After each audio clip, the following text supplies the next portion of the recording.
अब रुक करता हूं आपका अभय दुबे जी। अभय दुबे, क्या आपको लगता है कि आप भी सिलेक्टिव हैं? आप जब आईएमएफ भारत की ग्रोथ रेट के आंकड़े को बढ़ाता है तो आप उस पर भरोसा नहीं करते, लेकिन एक जैक एंड जिल निकल के आता है अमेरिका से तो आप उसकी बात पे भरोसा करते हैं और went up to the hill हो जाते हैं।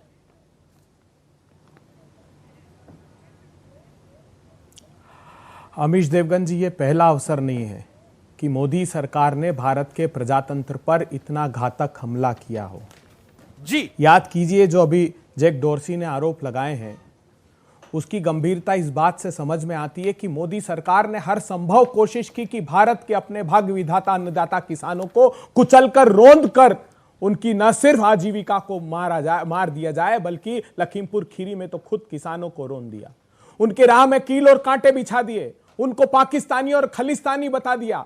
उनका कसूर सिर्फ इतना था कि वो प्रधानमंत्री जी से गुहार कर रहे थे कि प्रधानमंत्री जी, जिन धन्ना सेठों के लिए आप कृषि के क्रूर काले 3 कानून लाए हैं बगैर सदन की सहमति के, उनको वापस ले लीजिए प्रधानमंत्री जी। सिर्फ जैक डोर्सी ने नहीं, एक पीटर जेटको थे जो पूर्व सिक्योरिटी चीफ थे, उन्होंने 84 पेजेस की रिपोर्ट अमेरिका के जस्टिस डिपार्टमेंट के नेशनल सिक्योरिटी डिवीजन को सौंपी है। उस रिपोर्ट के 2 अध्याय हैं, एक penetration by foreign intelligence and threats to democracy and अध्याय पढ़ेंगे क्या? Local staff. उसने इतना गंभीर आरोप लगाया है, उसने कहा है कि सुन तो लीजिए ना, अब आप अगर मुझे बोलने नहीं देना चाहते तो मैं नहीं। अरे आप आरोप लगाने लग जाते हैं। आप अगर अनुमति देंगे नहीं नहीं, आप बोल रहे हैं, गंभीर आरोप आप ही बोल रहे हैं, आप अपनी बात को 30 सेकंड में कंप्लीट कर लीजिए। उसने गंभीर आरोप लगाया है जी। उसने आरोप यह लगाया है कि मोदी सरकार ट्विटर में उसके सेंसिटिव डेटा को एक्सेस करने के लिए अपने एजेंट्स परमानेंट रूप से वहां रखना चाहती थी और कुछ एजेंट्स रखे। ये 84 पेजेस की रिपोर्ट उन्होंने सबमिट की है।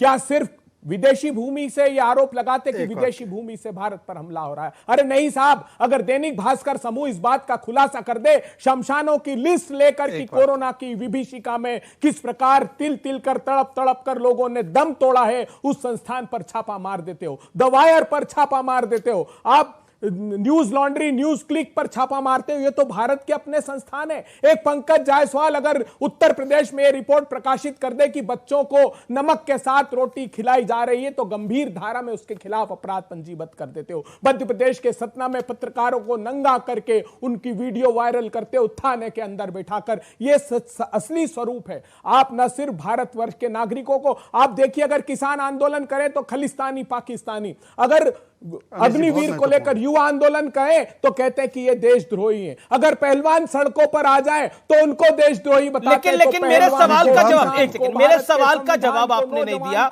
मैंने आपसे एक सेकंड, अब आपने लगभग 3 मिनट बोला, अब okay, you made your point. मेरे सवाल का आपने जवाब नहीं दिया। आप आईएमएफ के आंकड़े पे भरोसा नहीं करते, पॉइंट नंबर 1। आप बीबीसी की डॉक्यूमेंट्री पे भरोसा करते हैं। ऐसा क्यों है? जब भारत के लिए अच्छा होता है तो उस पर आप भरोसा नहीं करते, जो भारत के लिए खराब होता है उस पर आप भरोसा करते हैं। ऐसा क्यों? इसका जवाब दीजिए सरल शब्दों में। अमीश देवगन जी, अगर उस आईएमएफ की ग्रोथ स्टोरी के साथ साथ अगर देश का एनएसएसओ कहेगा कि किसानों की आमदनी मोदी जी आपने 27 रुपए कर दिया और उसी समय आपने आईएमएफ के आंकड़े पे भरोसा करा था क्या? नंबर का धनपति सर, आपने आईएमएफ के आंकड़े पे भरोसा करा था क्या? और तो राहुल गांधी कहते हैं लोकतंत्र समाप्त हो गया है, लोकतंत्र समाप्त हो गया है। व्हाइट हाउस का प्रवक्ता कहता है कि जिसको भारत का लोकतंत्र देखना है वहां पे एक सुनिश्चित लोकतंत्र है, जिसको जाके देखना है तो दिल्ली जाके देखे। राहुल गांधी कहते हैं अमेरिका में जाके कि भारत का लोकतंत्र समाप्त हो गया है, और व्हाइट हाउस का प्रवक्ता क्या कहता है कि भारत में एक स्वतंत्र लोकतंत्र है, जिसको शक है वो दिल्ली जाके देख ले। अब आप बताइए, जीवंत लोकतंत्र है ये कहते, अब बताइए ना। अमेरिका का नहीं, ये जायज था? आप अमेरिका के प्रवक्ता का ये बयान जिस वक्त अमेरिका के प्रवक्ता ये बयान जारी कर रहे थे, उस समय रिलीजियस फ्रीडम रिपोर्ट अमेरिका ने जारी की और कहा कि भारत में स्थितियां बद से बदतर हो गई है। प्रेस फ्रीडम इंडेक्स की रिपोर्ट अमेरिका ने जारी की। आप किस प्रेस फ्रीडम ऑफ इंडेक्स की बात करते हैं? क्या भारत की प्रेस फ्रीडम अफगानिस्तान और पाकिस्तान से नीचे? क्या बच्चों वाली बात कर रहे हैं आप लोग? अफगानिस्तान और पाकिस्तान से हम नीचे? हंगर हैप्पीनेस इंडेक्स में श्रीलंका ऊपर था, क्या हाल हुआ श्रीलंका का? हैप्पीनेस इंडेक्स श्रीलंका में बहुत बढ़िया है, बहुत बढ़िया है, आप ही लोगों ने खाया। हैप्पीनेस इंडेक्स बहुत है, श्रीलंका तबाह हो गया। मतलब आप डेटा भी वो लेके आते हैं जो आपको सूट टेम्परेरी करता है, बाद में नुकसान ही कर देता है। वो आप प्रेस फ्रीडम की बात कर रहे हैं, press freedom press freedom press freedom. Afghanistan और पाकिस्तान से खराब प्रेस फ्रीडम है क्या यहां पर? क्या बात कर रहे हैं आप? भारत की लोकतांत्रिक पार्टियां भी चुनाव जीते कर्नाटक के अंदर, बीजेपी को रौंदा है आप लोगों ने कर्नाटक के अंदर, और आप बोल रहे हैं भारत में लोकतंत्र नहीं है। अबे दुबे, ये सीरियस इंप्लीकेशन है इस बात के। कहता है कि हिंदुस्तान के 142 लोगों ने महामारी की विभीषिका में 30 लाख करोड़ रुपए कमा लिए। आपने मेरे सवाल का जवाब नहीं दे रहे। भारत में जीवंत लोकतंत्र है, ये व्हाइट हाउस के प्रवक्ता को आपको क्यों बताना पड़ता है? आम पत्रकार आपको दिखाई नहीं देता? आप पत्रकारों के बड़े, आप पत्रकारों के बड़े मूर्धन्य, यही कहा है। एक सेकंड, आप मुझे बताइए, एक बात मैं बोलना नहीं चाहता लेकिन मुझे बोलना पड़ेगा। विदेश की फिनाइल भी अगर आपको मिल जाए ना तो उसको अमृत नहीं माना जाता। विदेशी फिनाइल को अमृत नहीं माना जाता। प्रॉब्लम यह हो गई है कि विदेशी फिनाइल को भी अमृत मान रहे हैं। अरे बोल दिया जैक डॉर्सी ने, तो पता नहीं क्या अमृत गान कर दिया उसने। पॉइंट नंबर टू सुनिए सर, सुनिए, अब आपको थोड़ा सुनना पड़ेगा इसके अंदर। आप मुझे बताइए, क्या भारत में जीवंत लोकतंत्र नहीं है? बोलिए, जहां आप चुनाव जीत कर आए, जहां आप चुनाव जीत के आए, हिमाचल आपने जीता, कर्नाटक लेटेस्ट आपने जीता, भारत में जीवंत लोकतंत्र नहीं है। आपको ये वॉशिंगटन डीसी के प्रवक्ता को क्यों बताना पड़ता है? इसका जवाब खोज के रखिएगा, क्यों बताना पड़ता है आपको? अमिश, केवल 30 सेकंड लूंगा क्योंकि 2 बार अभय जी ने जिक्र किया खालिस्तानी पाकिस्तानी किसानों को। अभय जी मेरी बारी है। अमिश जी प्लीज। जी इन्होंने 2 बार जिक्र किया। मैं बयान लेकर आता हूं आपके शो पर। ये रवनीत बिट्टू, प्लीज देखिए अमिश जी। रवनीत बिट्टू, खालिस्तानियों के फ्लैग को ऊंचा करने के लिए करोड़ों दिए गए हैं वहां के लोगों को। दूसरा बयान ये रवनीत बिट्टू का, खालिस्तानी एलिमेंट्स हाईजैक कर रहे हैं फार्मर एजिटेशन को। सबसे पहले यदि खालिस्तानी शब्द इस्तेमाल किया गया इस पूरे किसान के आंदोलन में तो it was by Ravneet Bittu, जो उनका सांसद है। Point number 1। Point number 2, freedom of speech की अभय जी आप बात कर रहे हैं। आपके बगल में एक प्रदेश है छत्तीसगढ़, वहां पर एक व्यक्ति है कमल शुक्ला।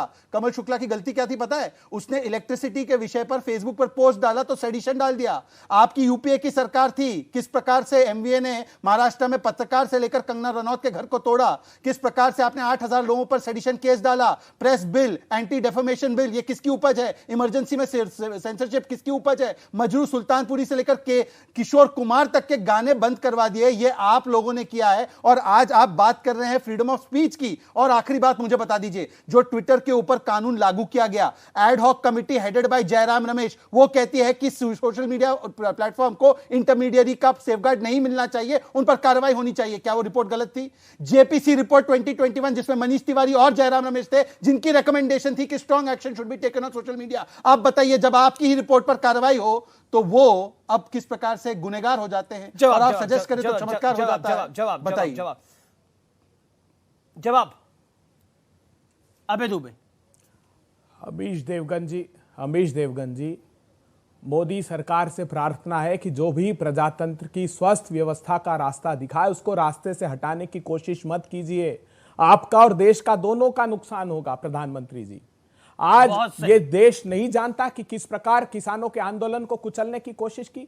करनाल में आपके प्रशासनिक अधिकारी ने कहा कि मार कर सिर फोड़कर लाल कर देना अगर एक कदम किसान आगे बढ़े। प्रधानमंत्री जी, किसानों ने आगे बढ़कर आपकी सरकार बनाई थी, लेकिन दिल नहीं पसीजता आपका।